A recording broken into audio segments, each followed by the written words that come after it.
नमस्कार, स्वागत है आपका। आप देख रहे हैं 33 जिले 33 खबर। मैं हूं आपके साथ संजय यादव। खबरों की शुरुआत करते हैं। बीकानेर के गंगा शहर इलाके में निर्माणाधीन इमारत भर कर गिर गई। यहां पर पिछले कई दिनों से निर्माण कार्य जारी था। जानकारी के मुताबिक इमारत 2 फ्लोर की थी। जिस समय इमारत ढही उस वक्त 8 लोग काम पर थे। मौके पर मौजूद लोगों ने तुरंत पुलिस को इसकी सूचना दी, जिसके बाद सिविल डिफेंस की टीम मौके पर पहुंची और लोगों का रेस्क्यू करके उन्हें अस्पताल पहुंचाया। हादसे में 3 लोगों की मौत हो गई है, वहीं 6 लोगों का अस्पताल में इलाज जारी है। ऐसी जानकारी मिली है कि जिस जगह यह हादसा हुआ वहां पर शराब का ठेका खुलना था। मेयर सुशीला कंवर ने घटना पर दुख जताते हुए जांच की बात कही है। वहीं पूरी घटना पास में मौजूद पेट्रोल पंप के सीसीटीवी कैमरे में कैद हो गई है, जिसमें आप देख सकते हैं। तस्वीरें हम आपको दिखाएंगे किस तरीके से ये बिल्डिंग, ये मकान भर कर गिरा। तस्वीर आपके सामने है और बताया जा रहा है कि जिस तरीके से ये अवैध निर्माण किया जा रहा था और बारिश की वजह से ये धराशायी हो गया और बाद में एसडीआरएफ की टीम, जिला प्रशासन की टीम मौके पर पहुंची और मलबे को हटाकर सभी लोगों को रेस्क्यू किया गया। इसके बाद ये तस्वीर इस वक्त हम आपको दिखा रहे हैं। कैसे देखिए, भर कर ये पूरा छज्जा ज़मीन पर आ गया और इसमें 9 लोग दब गए थे, जिनमें से 3 की मौत हो गई है। 6 लोग इस वक्त अस्पताल में हैं।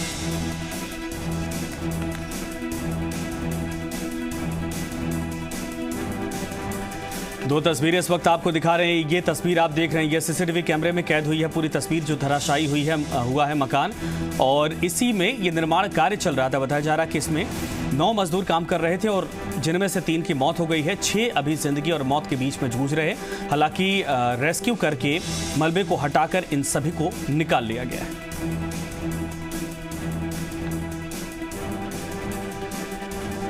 फिर कोटा में बदमाशों की दबंगई देखने को मिली है। 3 बदमाश एक युवक को जबरन बाइक पर बैठाकर दाढ़ देवी जंगल में ले गए। पीड़ित युवक आशाराम गुर्जर को बदमाशों ने 3 घंटे तक बनाए रखा। इस दौरान बदमाशों ने आशाराम के मोबाइल से उसके दोस्त को फोन किया और फिरौती के तौर पर 5 लाख रुपए की मांग की। आशाराम के साथ बदमाशों ने मारपीट की और खाली कागज पर धमकाकर हस्ताक्षर करवा लिए। बदमाशों ने कागज पर 5 लाख रुपए देने की बात लिखवाई 5 दिन में और उसे छोड़ दिया। पीड़ित आसाराम गुर्जर ने विज्ञान नगर थाने में मुकदमा दर्ज करवा दिया।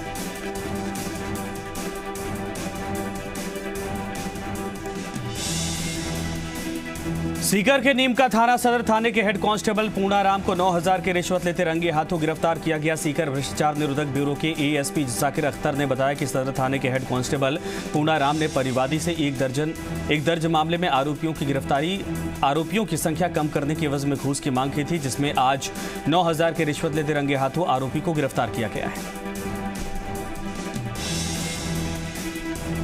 जयपुर में एसीबी की बड़ी कार्रवाई। 2 लाख के रिश्वत लेते मैनेजर और दलाल ट्रैप किया गया है। एचपीसीएल एक ऑफिसर राजेश सिंह और एक दलाल को पकड़ा गया है। पेट्रोल पंप एनओसी निरीक्षण से जुड़ा मामला बताया जा रहा। दलाल से घूस लेते हुए अरेस्ट दलाल से भी 1 लाख रुपए बरामद किया गया है और कई जगहों पर छापेमारी की जा रही है। धौलपुर जिले के बसई डांग थाना इलाके में चंबल नदी से पानी भरने गए युवक पर मगरमच्छ ने हमला कर दिया। मगरमच्छ युवक को पकड़कर नदी में ले जाने लगा। युवक की चीख पुकार सुनकर आसपास मौजूद लोग मौके पर पहुंचे और पत्थर डंडे मारकर युवक को मगरमच्छ के जबड़े से छुड़ा लिया। मगरमच्छ के हमले में युवक गंभीर रूप से घायल हो गया है। इसका अस्पताल में इलाज जारी है।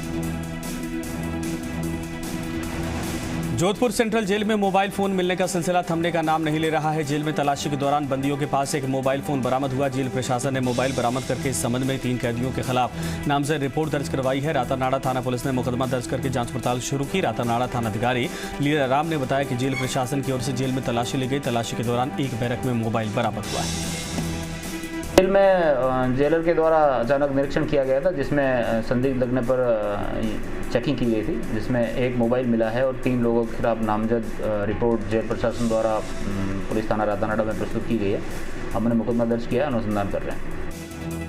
राजसमंद जिले के राजनगर थाना क्षेत्र में दोवड़ में 11 जून को हुई महिला की हत्या का पुलिस ने पर्दाफाश कर दिया है। पुलिस ने गांव के 2 युवकों को गिरफ्तार किया। जानकारी के मुताबिक एक आरोपी केशर सिंह ने मृतका महिला से 60,000 रुपये उधार ले रखे थे और महिला पैसे लौटाने के लिए तकाजा कर रही थी और दोनों ही आरोपी नासिक में कबाड़ी का साझेदारी में काम करते थे और लॉकडाउन लगने से दोनों गाँव लौट आए। आर्थिक तंगी के चलते दोनों आरोपियों ने वृद्धा की हत्या कर जेवर हड़पने का प्लान बनाया। फिर 11 जून को वृद्धा की हत्या भी कर दी। अथक प्रयास से 2 अक्यूज्ड सोहन सिंह और किशन सिंह को हमने अरेस्ट कर लिया है। इनमें से एक अक्यूज्ड ने महिला से 60,000 रुपये उधार ले रखे थे और क्योंकि लॉकडाउन के दौरान ही दोनों साथ में काम करते थे और अपने गांव आए हुए थे। आर्थिक स्थिति इनकी ख़राब थी। इसको देखते हुए इस महिला का इन्होंने मर्डर कर दिया। भारत ने एक बार फिर से दरियादिली का परिचय दिया है। गलती से भारत आए पाक नागरिक वापस भेजा है और मवेशी ढूंढते हुए मूल वंश घुस आया था भारतीय सीमा में। पाकिस्तान के भूमराड़ी गांव का निवासी था मोहेब अली और बीमार पाक नागरिक को दवाई देकर वापस भेजा गया। बीएसएफ डीआईजी विनीत कुमार के निर्देशन में इस कार्रवाई को अंजाम दिया गया। विनीत कुमार बीएसएफ डीआईजी ने यह जानकारी साझा की है।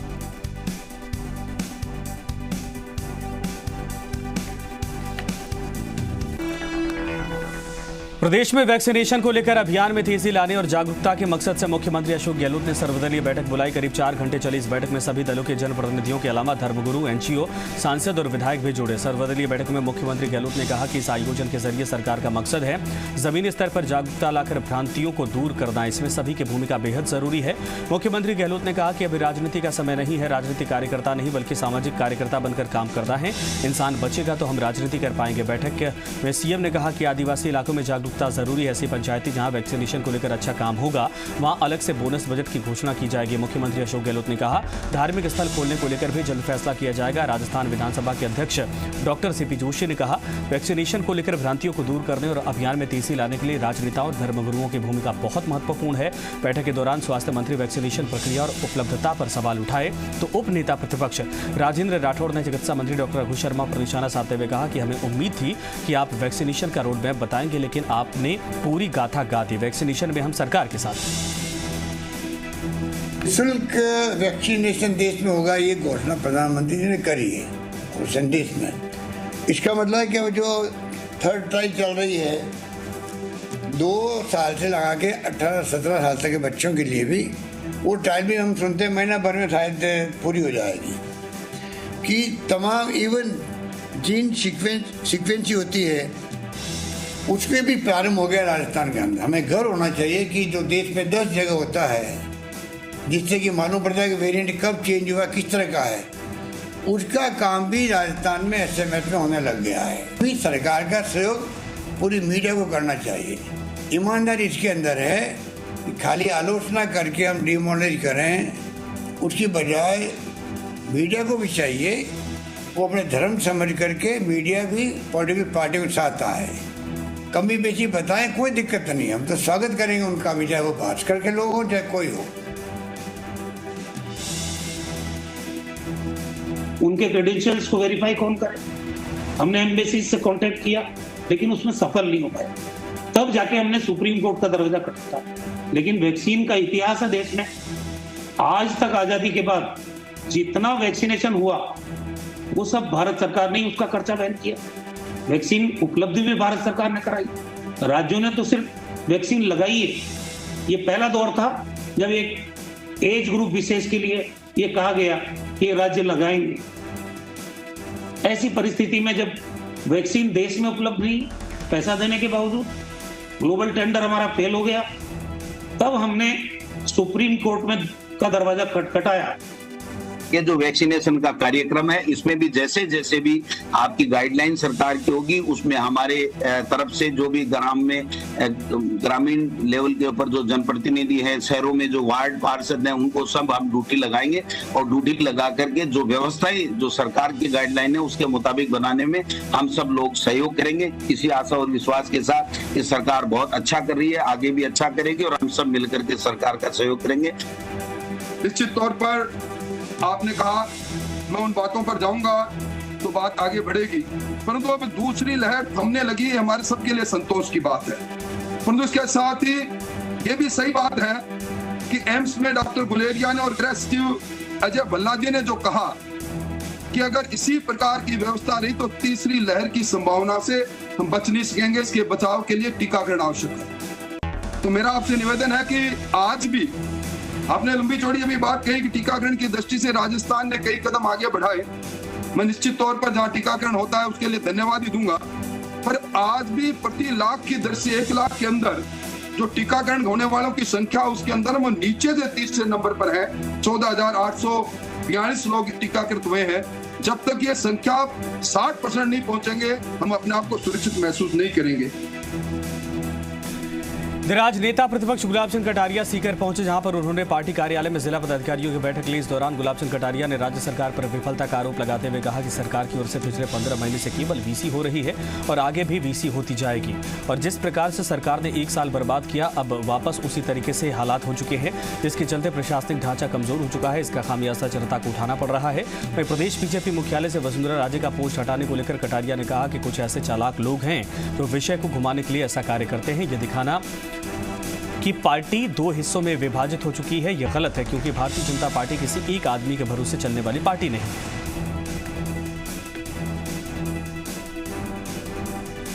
पार्टी ने अपने इस कोरोना काल में भी संगठन को सक्रिय रखने के लिए अब तक हम अधिकांश काम वीसी वर्चुअल के माध्यम से कर रहे हैं।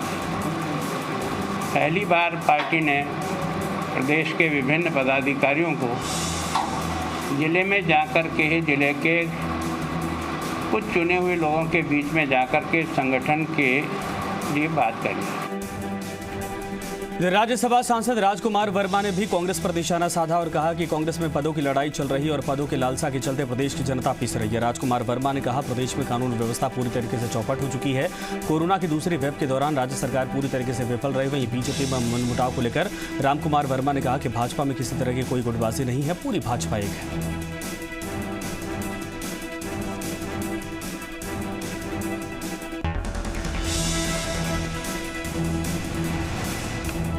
हमारे पूरे चलने वाले हैं और उस सबसे प्रमुख काम है सशक्त मंडल सक्रिय बूथ समिति पन्ना प्रमुख की नियुक्ति के जो हमारे अभियान चल रहा है, उसको लेकर के मंडल अध्यक्षों की सभी की बैठक हुई है और कोरोना गाइडलाइन की पालन करते हुए सभी कार्यकर्ताओं ने आगे काम करने का और सेवा जो संगठन के काम है हमारे, उनको आगे बढ़ाने का काम भी है।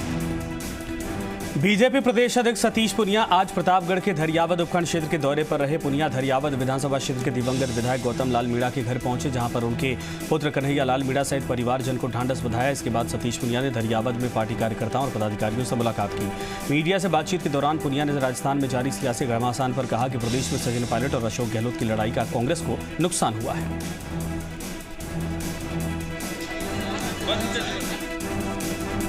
लेकिन इनकी तनातनी, इनकी खींचतान, इनका लड़ाई झगड़ा, जूतम पैजार जो भी है, उससे कांग्रेस को नुकसान हुआ है और भारतीय जनता पार्टी इस बात पर अफसोस करती है कि इसका नुकसान राजस्थान की जनता को भी हुआ है। कांग्रेस नेता सचिन पायलट आज अलवर के दौरे पर रहे, जहां पर उन्होंने खीरली के समूची गांव पहुंचकर शहीद शेर सिंह जाटों के परिजनों से मुलाकात की और सांत्वना दी। इस मौके पर सचिन पायलट ने कहा कि शेर सिंह जी की शहादत को हमेशा याद किया जाएगा। उनके परिवार को केंद्र और राज्य सरकार को से जल्द मदद मिलती है वो दिलाई जाएगी। इसके बाद सचिन पायलट राजगढ़ के लिए रवाना हो गए, जहां पर उन्होंने राजगढ़ विधायक जौहरी लाल मीणा की पत्नी के देहांत होने पर श्रद्धांजलि अर्पित की।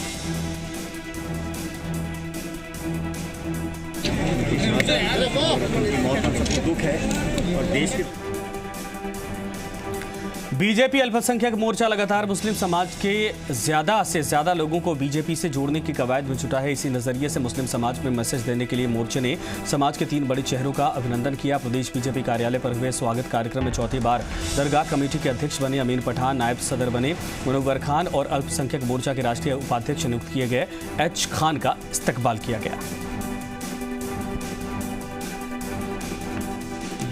आज अल्पसंख्यक मोर्चे का यहाँ स्वागत का इस्तकबाल का प्रोग्राम था और मैं जो अक़लियती मामले के जो मिनिस्टर है जनाब मुख्तार अब्बास नकवी साहब और दरगाह कमेटी के तमाम मेंबरान का मैं शुक्रिया अदा करूँगा कि चौथी बार मुझ पर भरोसा किया और मुझे दरगाह कमेटी का चेयरमैन बनने का मौका दिया।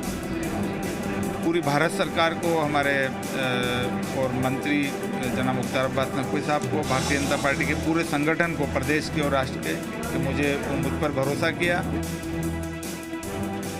सबसे पहले मैं हमारे प्रदेश अध्यक्ष माननीय सतीश जी पुनिया साहब, संगठन महामंत्री माननीय चंद्रशेखर जी को धन्यवाद देना चाहता हूँ, उनका आभार व्यक्त करना चाहता हूँ कि एक साधारण कार्यकर्ता को राष्ट्रीय उपाध्यक्ष तक की जिम्मेदारी दी है। मैं मेरा पूरा प्रयास करूंगा कि इनके द्वारा और राष्ट्रीय नेतृत्व द्वारा दी गई सभी जिम्मेदारियों को मैं पूर्ण निष्ठा के साथ, मेरे पूरे परिश्रम के साथ कार्य करने का प्रयास करूंगा। पहले तो मैं हमारे शीर्ष नेतृत्व का माननीय मुख्तार अब्बास नकवी साहब का और हमारे दरगाह कमेटी के सभी मेंबरान का और राजस्थान संगठन का मैं धन्यवाद देना चाहता हूँ। क्या मुझे उन्होंने भारतीय जनता इस दरगाह कमेटी का वाइस चेयरमैन की जो जिम्मेदारी दी है, और साथ ही साथ मैं ये बताना चाहता हूँ क्या दरगाह कमेटी ने पिछले 3 साल के अंदर जितना विकास का काम अजमेर में किया है शायद ही पहले किसी कमेटी ने किया हो। जयपुर जिले की कालाडेरा पुलिस ने जुआरियों के खिलाफ अभियान चलाकर सार्वजनिक स्थल पर जुआ खेलने वाले 5 आरोपियों को गिरफ्तार किया। कालाडेरा थानाधिकारी हरबेंद्र सिंह ने बताया कि आरोपियों के कब्जे से 7,000 रुपये बरामद किए गए। आरोपी राजू यादव, मोहन लाल यादव, अर्जुन शर्मा, कन्हैया लाल बलाई और दामोदर बलाई को गिरफ्तार किया गया है। चौमू विधायक रामलाल शर्मा ने अपने जन्मदिन पर उपखंड के दिव्यांगों को तोहफा दिया है। उपखंड के फतेहपुरा बासा ग्राम पंचायत में 9 दिव्यांगों को स्कूटी वितरित की गई है। इस दौरान स्कूटी पाकर दिव्यांगों के चेहरे पर मुस्कान देखने को मिली। कार्यक्रम के दौरान भाजपा मंडल अध्यक्ष गजानंद घुमावत, भाजपा जिला अध्यक्ष देहात बजरंग लाल सोनी सहित भाजपा कार्यकर्ता मौजूद रहे।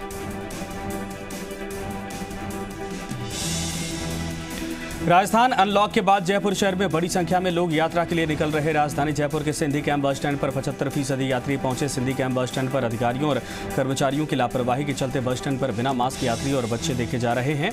इन यात्रियों को कोई भी रोडवेज कर्मचारी और अधिकारी रोकने टोकने वाला नहीं। ऐसे में कोरोना की तीसरी लहर को लेकर सावधानी नहीं बरती गई तो अंजाम बुरा हो सकता है। राजस्थान अनलॉक के बाद अब प्रदेश में करीब 3,000 राजस्थान रोडवेज की बसों का संचालन किया गया है। हर रूट पे बसें जा रही है। करीब 75% यात्री रूट ट्रैफिक मिल रहा है रोडवेज बसों को, जिससे कि जो यात्रियों का जो रेस्पॉन्स है वो अच्छा मिल रहा है रोडवेज को। करीब सभी बसों में ज़्यादातर अलवर, भरतपुर और सीकर, कोटा इन साइडों में अधिक यात्रियों का रूट देखा जा रहा है। जो रोडवेज के अधिकारी उनसे बात कर लेते हैं। सर, तीसरी लहर आ रही है, तीसरी लहर को देखते हुए किस तरीके की आपकी तैयारी है, क्योंकि रूट भी अब धीरे धीरे बढ़ रहा है यात्रियों का? हम जैसा कि कर रखा है गाड़ियों में कैपेसिटी की सवारी कम से कम भिजवा रहे हैं, सीटों के आधार पर भिजवाते हैं। वैसे सबके मास्क वगैरह सैनिटाइज करवा के वाहनों को यहाँ से भिजवाया जा रहा है। आने वाले यात्री का सैनिटाइज मास्क वगैरह सब लगवाने के बार उनको पाबंद किया जा रहा है। अनाउंस वगैरह करवाया जा रहा है। DO है रोडवेज की, उनसे बात कर लेते हैं। सर, इस तरीके की जो लापरवाही देखी जा रही है, क्योंकि जो IIT के साइंटिस्ट वो कह रहे हैं तीसरी लहर आ रही है, 2-3 हफ्ते बाद या 4 हफ्ते 6 हफ्ते के बाद तीसरी लहर का वो हो जाएगा। ऐसे में इस तरीके की जो लापरवाही देखी जा रही है बिना मास्क के, किस तरीके की आपकी ये व्यवस्थाएं हैं यहाँ पे? हमारे गेट के ऊपर आदमी लगे हैं, वो सब मास्क लगवाते हैं, लेकिन अंदर आने के बाद में कोई पानी पीता है, कोई कुछ खाता है पीता है, तो ये मास्क उगाड़ देते हैं।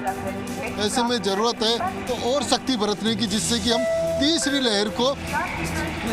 लहर के संक्रमण को फैलने से रोक सके, और जिससे कि जो तीसरी लहर का भयावह है जो IIT के साइंटिस्ट बता रहे हैं उस तरीके की ना हो सके। ज़रूरत है तो रोडवेज के अधिकारियों को कि यहाँ थोड़ी सख्ती बरते, ताकि हम तीसरी लहर को फैलने से रोक सके।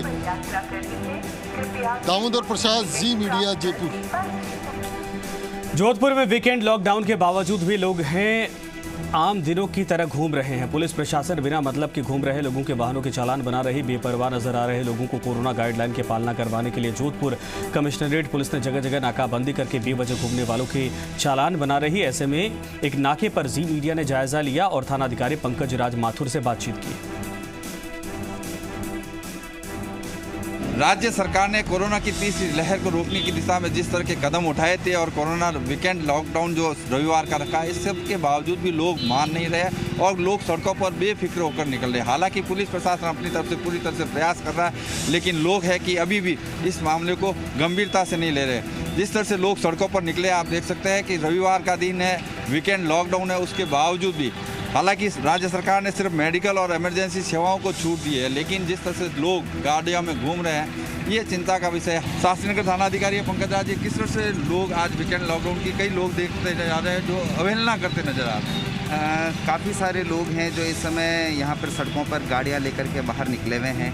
हम कोविड गाइडलाइंस की पालना के अनुरूप ही वीकेंड कर्फ्यू की पूरी तरह से पालना सुनिश्चित करवाने के लिए यहाँ पर नाकाबंदी कर रहे हैं। मेरी जोधपुर के नागरिकों से अपील है कि कोविड कम हुआ है, पूरी तरह से खत्म नहीं हुआ है। इस पर पूरी तरह से विजय प्राप्त करने के लिए हम कोविड गाइडलाइंस का पूरी तरह से पालन करें, अकारण घरों से बाहर नहीं निकलें, लगातार मास्क पहन के रखें, सोशल डिस्टेंसिंग की पालना करें, हाथों को सैनिटाइज करें, साबुन इत्यादि से हम बार बार धोएं। अगर हम बाहर निकलेंगे तो हम सख्त से सख्त कानूनी कार्रवाई करेंगे। ये बात भी मैं लोगों से शेयर करना चाह रहा हूँ।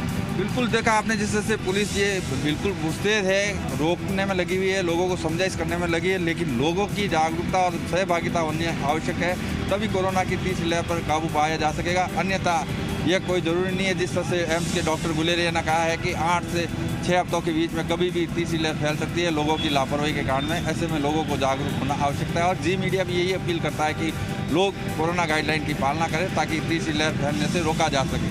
सहयोगी कैमरामैन शिव सिंह के साथ अरुण हर्ष, जी media, Jodhpur.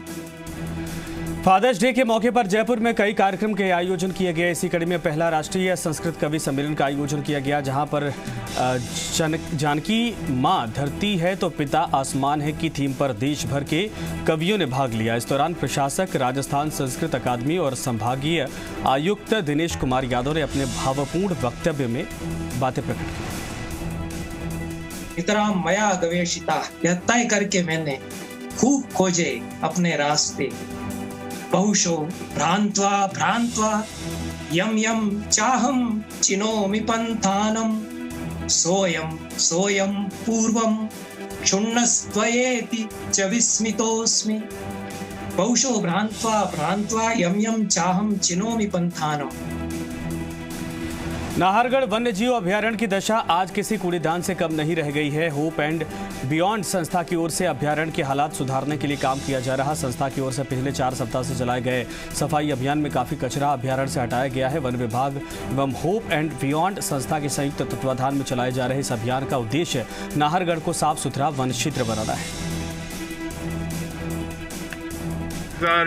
5th cleaning drive, cleaning campaign Nahargarh matters, जो हम लोग पिछले 2.5-3 हफ्तों से कर रहे हैं। हमारी टीम यहाँ पे रेगुलरली आ रही है और सारा वेस्ट कलेक्ट करिए। प्लास्टिक ले लो आप, प्लास्टिक हो गया, ग्लासेस हो गया। अभी हम लोगों ने 700 kgs अप्रॉक्सीमेटली ग्लास कलेक्ट कर लिया है नाहरगढ़ से, और ये over the period of 2 weeks 3 weeks हुआ है।